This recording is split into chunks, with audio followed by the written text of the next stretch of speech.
네. 점차 4대자에 덧붙는 문헌으로 아란나카와 우파니샤드가 만들어졌다. 아란나카는 삼림에서 전수되는 비밀의 가르침을 편찬한 성전으로서 브라흐마나에서 우파니샤드에 이르는 과도기의 형태를 보이고 있다. 우파니샤드는 가까이 앉는다는 의미에서 나온 말로서 스승과 제자 사이에 구전된 비밀스러운 가르침을 집성한 성전을 말한다. 고대 우파니샤드는 상고, 중고, 중세 세 가지로 구분되며 그 이후의 문헌은 신 우파니샤드라고 한다. 통일 원리의 탐구는 이미 사미타나 브라흐마나에서도 시도되었지만 우파니샤드에 이르러서는 우주의 근원을 브라흐마나에서 찾아내는 마음속에 존재하는 아트만과 소위 말해서 지금도 불교에서 쓰는 나라는 거, 자라는 말 할 때 아뜨만 하잖아요. 그게 이미 이때 등장을 한다고. 동일시한 것에 그 사상적인 의의가 있다. 중성어의 브라흐마는 원래는 베다의 찬가지가 주문이 가진 신비적인 힘을 의미하였으나 그것은 베다의 정통한 바라문에 내재하여 신을 움직여 원하는 바를 이룩하는 원동력이라 생각되어 창조주 프라자파니티와 동일시되었다. 또 한편으로 아트마는 원래 호흡을 의미하였으나 생기, 신체, 자신, 본체, 영혼, 자아의 뜻을 거쳐서 창조주 프라자파티오하 동일시되기에 이르렀다. 이렇게 하여 대우주의 근원으로서의 브라흐만과 소우주의 본체로서의 아트만이 동일하다고 단정합니다. 자, 이게 좀 의미가 있는 대목인데, 대우주의 근원으로서의 브라흐만과 소우주의 본체로서 아트만이 동일하게 하다고 단정하게 되었다고 돼 있죠. 네? 이게 뭐냐면 소위 말해서 이러한 생각이 이어져 가지고 소위 그 힌두교가 형성이 되는 거예요.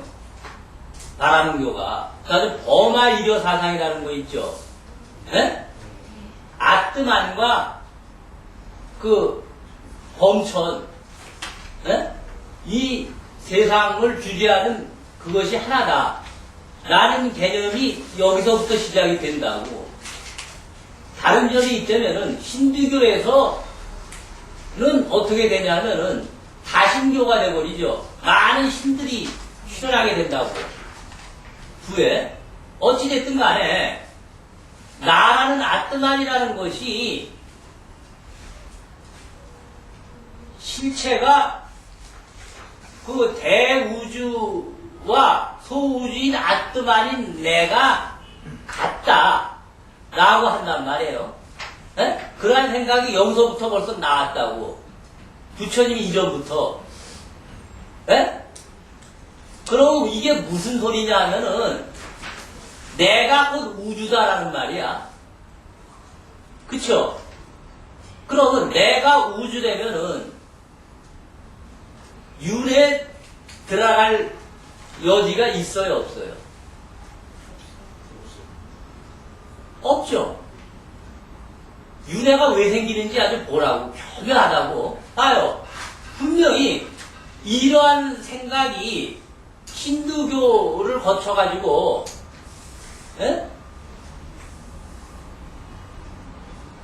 나라는 존재가 실제 하게 될 때 윤회가 펼쳐질 수 있다고.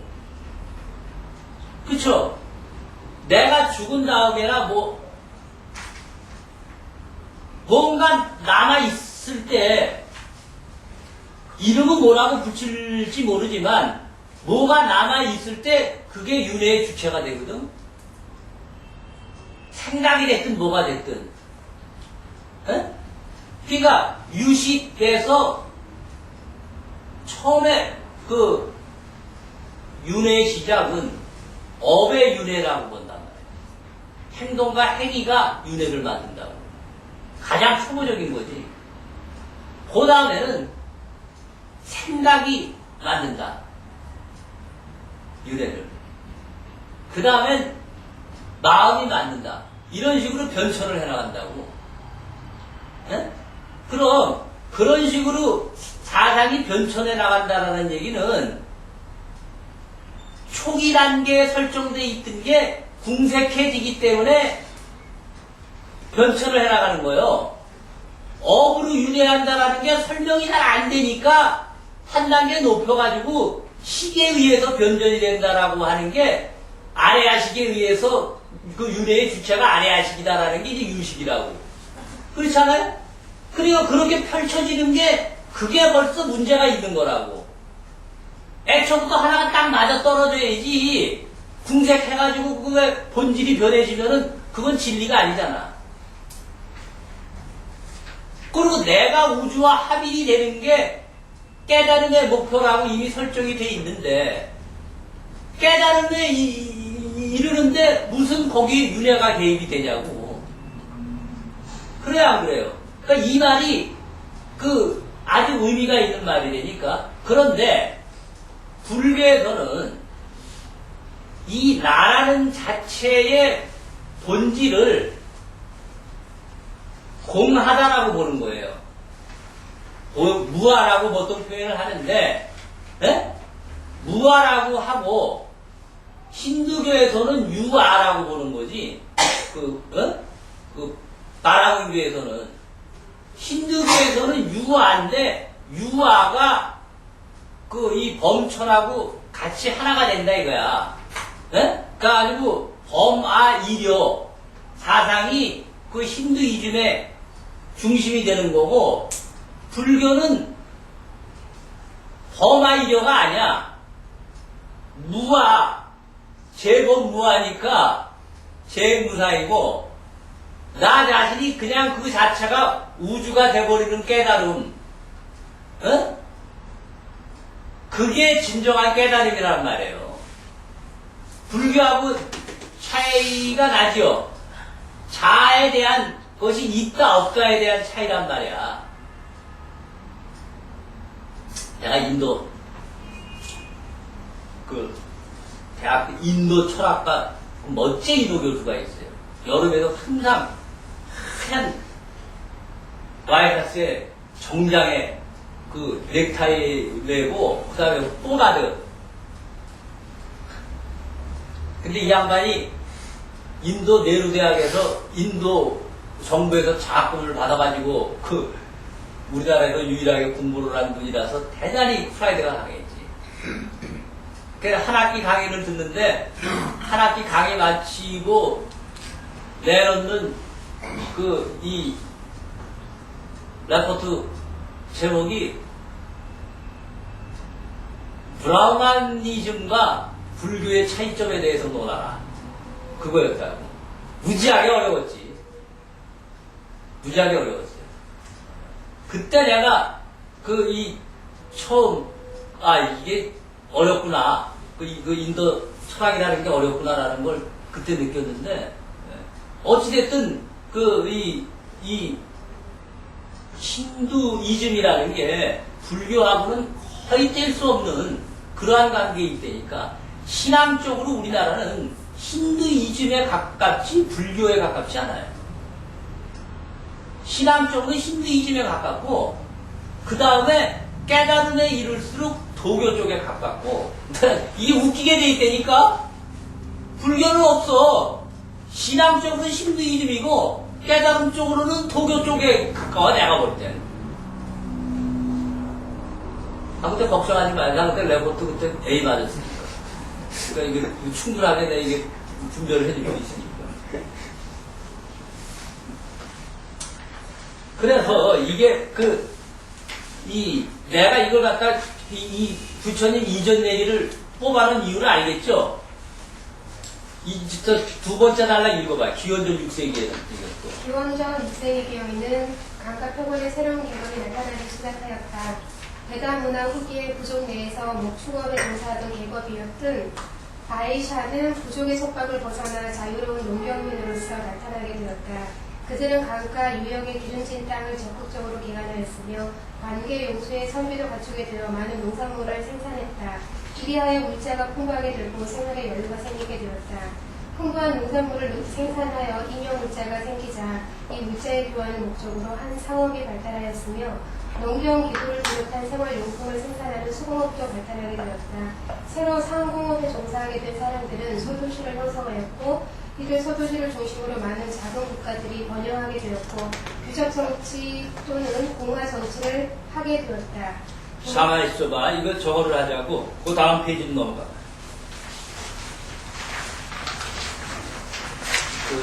당시에 바람은 사회는, 네? 2달러. 당시의 바람은 사회는 네 종류의 생활 단계, 아시라마가 있었다. 학습기, 가주기, 분석기, 유행기가 그것이다.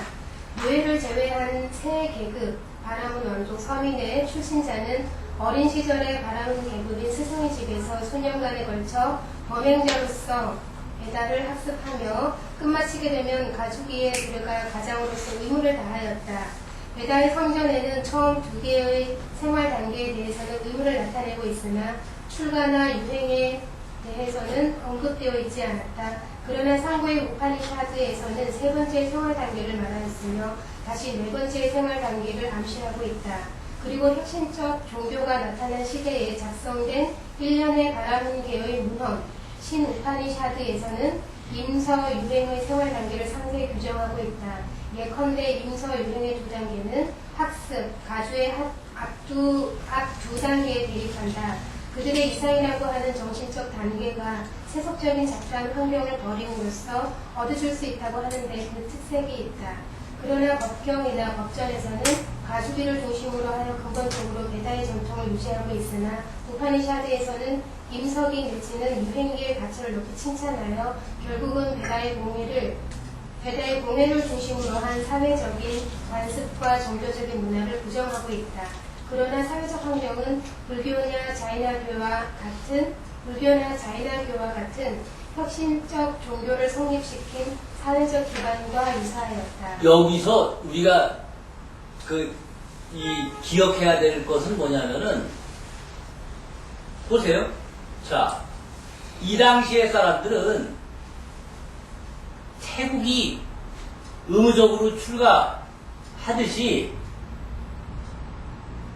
무조건 소위 말하는 지금 생각하면은 거의 종교적인 것에 심취해가지고 교육을 받는 게 우리가 말하는 정규교육을 대신했던 거라고 말하자면은. 에? 그러니까 모든 사람들이 같은 생각을 가지고 같은 사상권 안에 있었단 말이지. 그렇지 않아요? 우리 옛날에 서당에서 할아버지한테 동네 사람 배우듯이 마찬가지였다라는 얘기야. 에? 그게 이제 베다에서 내려오는 내용 같은 거를 갖다가 이렇게 얘기를 해줬단 말입니다. 여기에는 여러 가지 얘기가 들어가 있겠지. 생활 규범에서부터, 에? 여러 가지 이 차원 높은 얘기들이나 이런 것들도 이제 많이 들어가 있겠지. 그걸 갖다가 내가 지금 설명하듯이 이런저런 설명을 붙여가지고 하고, 또 지금 티베트에 가면은 중들 되면은 옷 입고 정하면서 그냥 뭐 외듯이 그렇게 부분적으로 외우게도 시켰고 그런 교육을 시켰겠지요. 예? 그것이 그런 사람들이 자라가지고 어른이 되고 그게 시간이 지나면서 소위 말하는 불교나 힌두교, 자이나교 같은 거를 만드는 원동력이 됐다라는 거예요. 예? 실제로 여러분들이 힌두교하고 불교에 대해서는 상당히 크게 생각하고 있지만 자이나교에 대해서는 과소평가하고 있을 거예요, 대부분이. 이 자이나교하고 불교하고가 그 당시에 거의 경쟁 세력이었어요. 사실은. 그런데 아마 지금은 모르긴 해도 인도에서는 불교가 워낙 약세기 때문에 자이나교 쪽이 더 센지도 몰라. 그리고 배화교 쪽은 나중에 사실은 기독교에 영향을 많이 준다고요. 왜냐하면 자이나교 쪽이 이 발달된 데가 인도로부터 그 동부 지방으로 해가지고 왜 아프가니스탄이라든가 뭐 이런 데 있잖아요. 왜 지중해 저쪽으로 해가지고 왜 그 소위 말해서 그 이스라엘 영토 있는데 상당히 가까운 쪽까지 이 조로아스터교가 내든가 이런 종교들이 번성을 했다고. 그것이 왜 가능했냐면은 이 뒤에 나오는 얘기지만 기원전 4세기경인가 2세기경인가 아소카 왕이 인도를 통일을 하잖아요.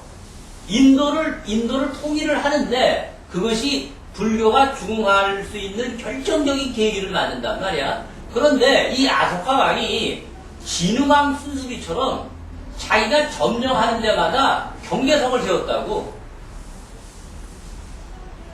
네? 공덕비라든가 이 경계석을 세웠다고. 근데 그것이 어디서까지 발견되냐면은 그 중동 지방 있죠? 인도 대륙의 그 오른쪽 끝 해가지고 거기에서까지도 발견이 된다고. 그러니까 그 이스라엘을 중심으로 하는 요르단강 지역에서 그저 200~300km 위치에서 이 조로아스터교라든가 이런 인도 사상들이 마구 다 들어가 있었다고. 힌두교고 뭐고.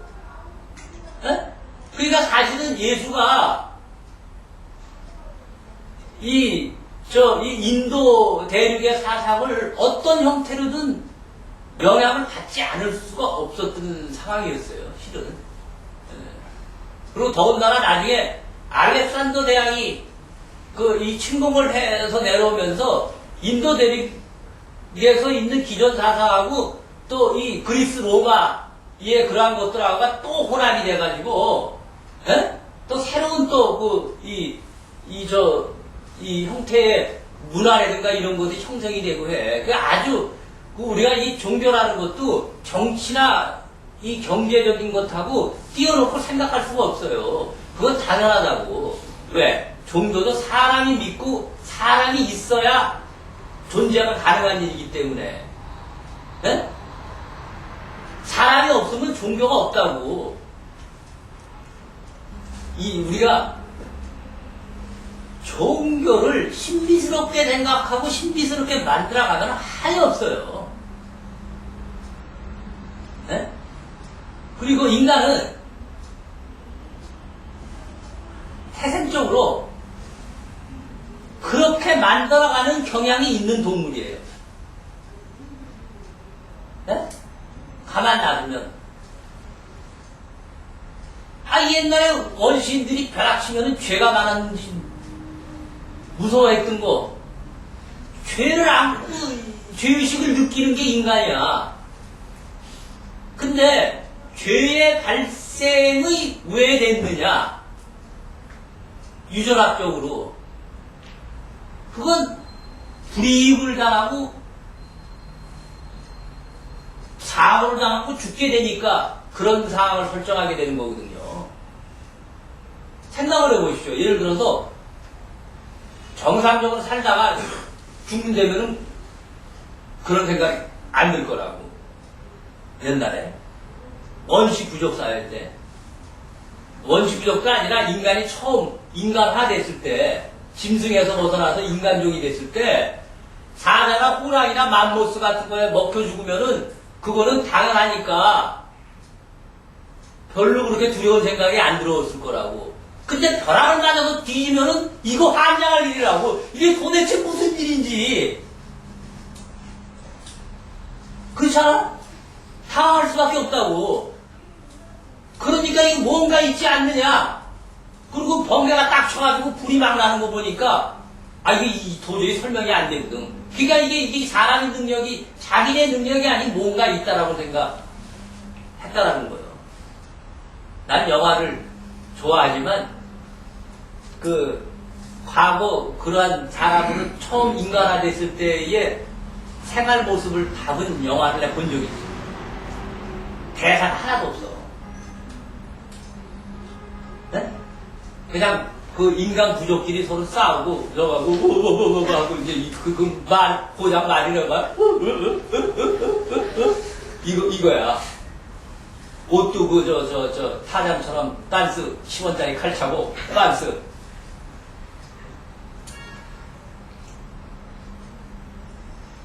거기 보면 심리묘사를 잘 해놨어요.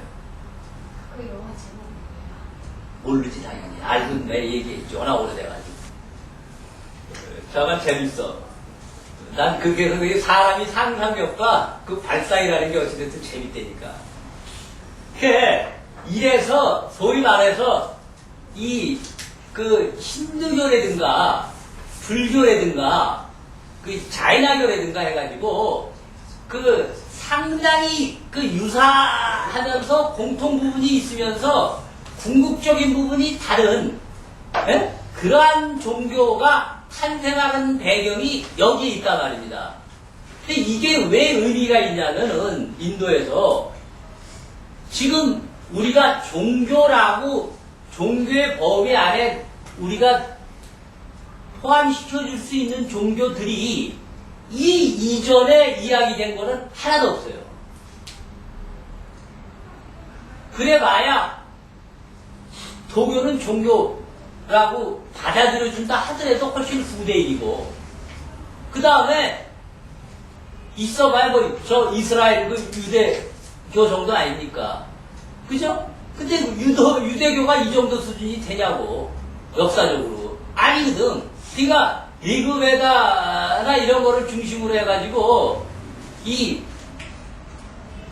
힌두이즘과 이런 것들이 불교나 자이나교의 바탕들이 이야기될 때 이미 내가 인도 철학 그 교수한테 들은 말 중에 아주 기억에 아직까지도 생생한 말이 이 당시에 인도에서는 인간이 생각할 수 있는 모든 사상과 종교적인 생각은 이미 다 뱉어져 있었다 이거야. 유일신 사상, 다신교 사상, 무슨 사상 해가지고 인간이 생각을 해가지고 표현하고 그러한 사상들은 여기 다 들어가 있다 이거예요. 실제로 그 후에 인간들에게 나타나는 여러 가지 종교들을 보면은 소위 말해서 불교에서 볼 때 부처님 저거 외도다 라고 말하는 종교들이 상당수 포함되어 있고 그 범주에 들어가 있는 것을 확인할 수가 있어요. 네? 그래서 이거는 거의 종교의 기원이라고 보면 돼. 그래서 내가 자꾸 이거를 갖다가 나도 피곤하지만은 이거 일단 마치자는 거지. 또 나가 읽으라고 또.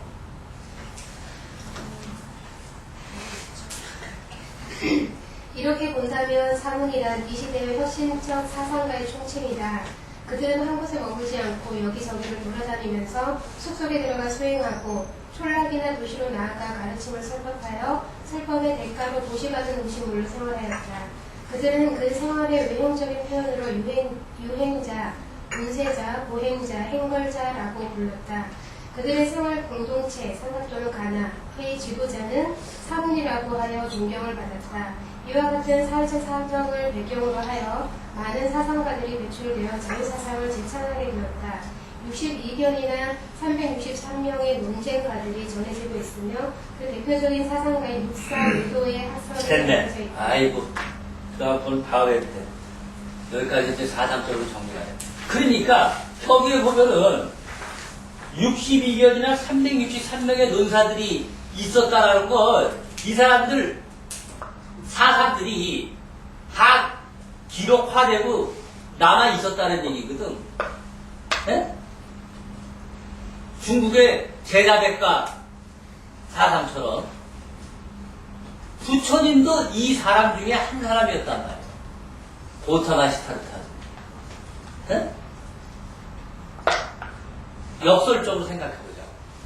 그럼 이러한 상황 속에서 여기 보면은 불교가 아닌데 이미 불교 교단이 형성되기 전에 출가해가지고 생활하고 뭐 하는데 불교의 모습과 똑같죠.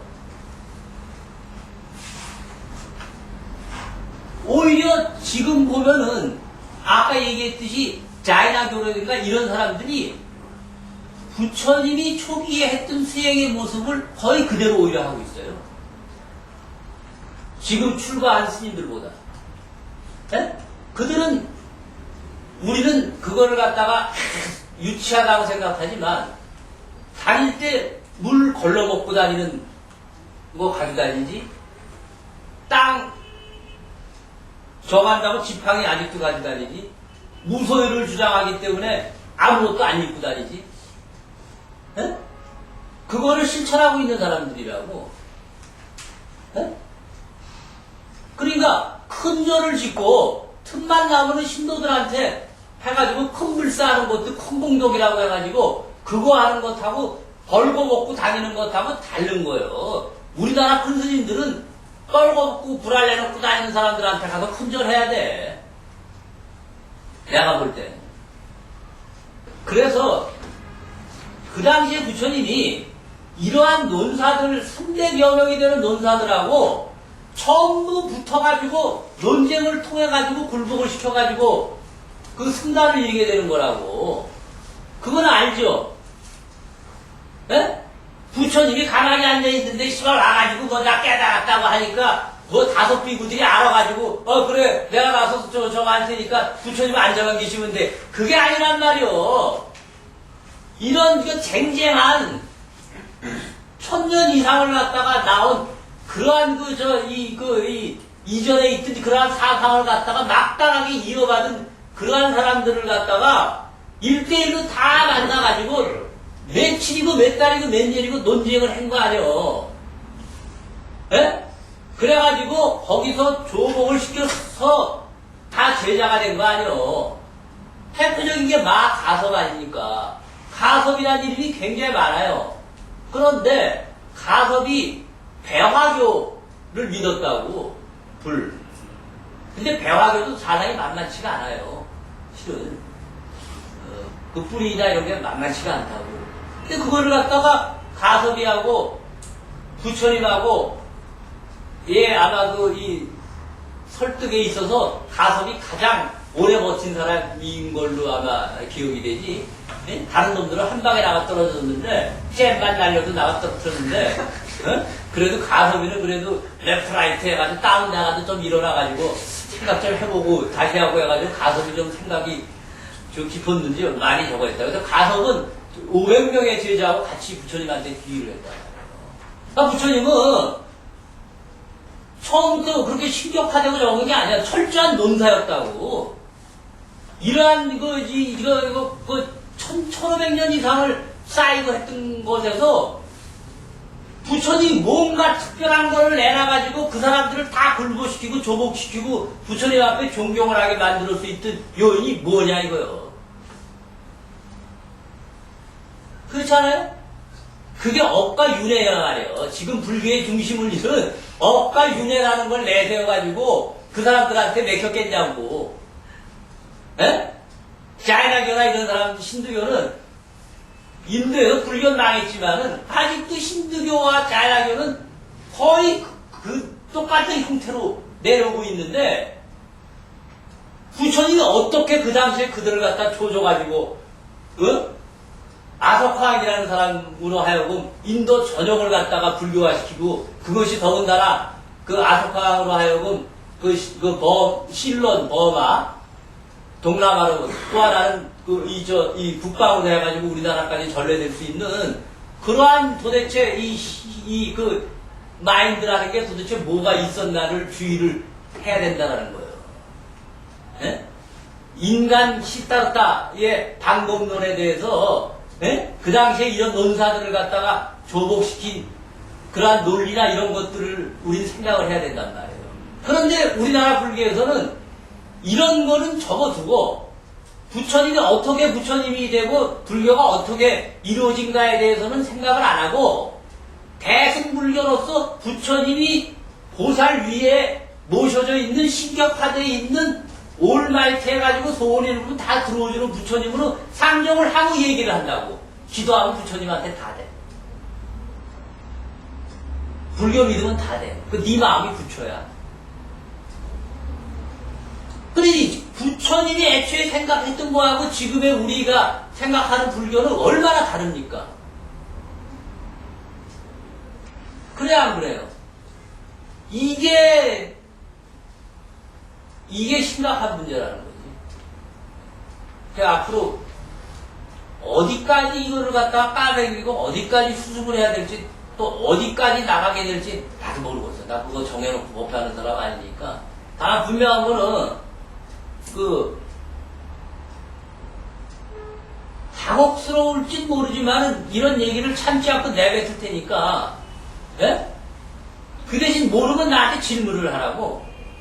나보고 헛소리 한다라는 생각을 갖지 말고 먼저 왜 그런 소리를 하는지 확인을 하자라는 거예요.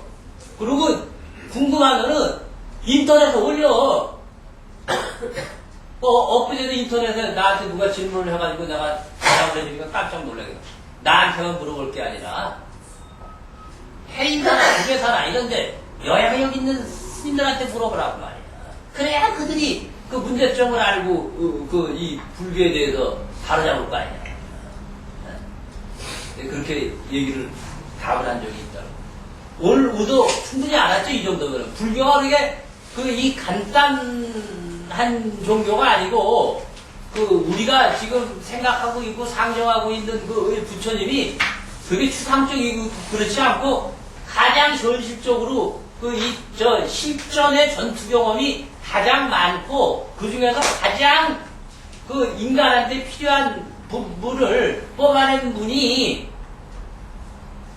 부처님이라는 걸 알겠죠? 예? 그리고 생각을 해보라고. 부처님이 얼마나 혁명적이었는가를 사성 계급을 갖다가 이후에 업이라는 개념을 도입시켜가지고 지금도 유지가 되고 있는데 인도 역사상 사성제 계급이 타파가 돼가지고 있는 시기가 부처님이 살아계실 때 부처님의 승단에서만 유일하게 사성제 계급을 인정을 안 했단 말이에요. 천민으로 부처님한테 먼저 귀의하면은 윗자리에 앉혔다고.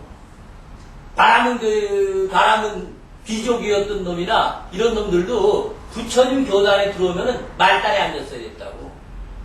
그게 인도 역사상 부처님의 승단에서만 그게 가능했었다고. 무지하게 짧은 시간 동안. 네? 그러면은 그 당시에 부처님의 권위가 얼마나 썼느냐. 사상적이고 현실적인 힘이 얼마나 부처님이 강력한 힘을 가지고 있느냐를 갖다가 여러분들 알아야 돼요. 말로 떠들어가지고 그렇게 되는 힘이 아니었다고. 네? 간디나 이런 사람도 몇십 년을 갖다가 그걸 애를 쓰려고 애를 썼는데도 사성제교를 타파 안 됐잖아. 그거는 왕의 자손이 들어왔는데 거지 천민의 한테 자리를 양보하고 절을 해라라는 거하고 똑같거든. 부처님은 그걸 자기 순간에서는 실현했어요. 그건 대단한 거지. 그 힘이 도대체 무엇냐를 우리가 알아야 된다. 괜히 법문하면서 말이야, 신통한 얘기나 해가지고 말이야, 기도 공덕을 얘기해가지고 돈이나 훑어내고 그럴 생각하지 말고 부처님의 마인드가 뭔가를 생각해야 된다고. 그러니까 난 지금 시급한 게 내가 하고 싶은 게 저 대장경을 갖다가 빨리 전산화를 시켜가지고 우리말로 전산화 시켜가지고 조선왕조실록처럼 관세음보살 치면은 8만 대장경에 관세음보살에 관련된 것만 쫙 뜨는 거야. 그러면 뭐냐면은요, 부처님 경제 치면은 부처님이 생각한 경제 마인드가 다 뜨는 거야. 네? 그래가지고 그게 전산화가 되면은 8만 대장경 속에 들어가 있는 경론 속에서 지금은 세상을 살아가는 지혜가 거기 다 나있다. 경제 문제, 사회 문제, 교육 문제 이런 것들이 지금은 전산화가 안 됐으니까 찾아볼 수가 없어요.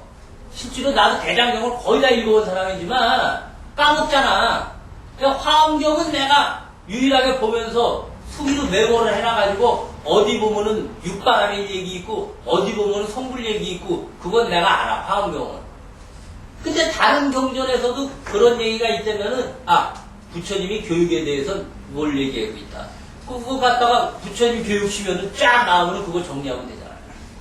네? 경제 원리도 그렇고. 그러니까 모든 것을 그렇게 뽑아낼 수가 있다고 실은. 그래서 전산화 작업을 하는 게 의미가 있다라는 거지. 뭐 여러 사람들 편의를 제기하기 위해서 동생들 편의 제공한다고 그거 제대로 공부하나? 안 해요. 그 연락한다고 그거 해가지고 뭐 지금 편의한다고 공부를 그거 그렇지 않아 중생들. 인간도 수준 생각보다 높대. 개똥이라고 해요. 자기 즐기고 저거 할 것도 먼저 생각하지. 그거에는 이걸로 내가 뭐 그럼 뭐 전문적이고 뭐 하나 해. 에이, 그러면 중생이 아니지.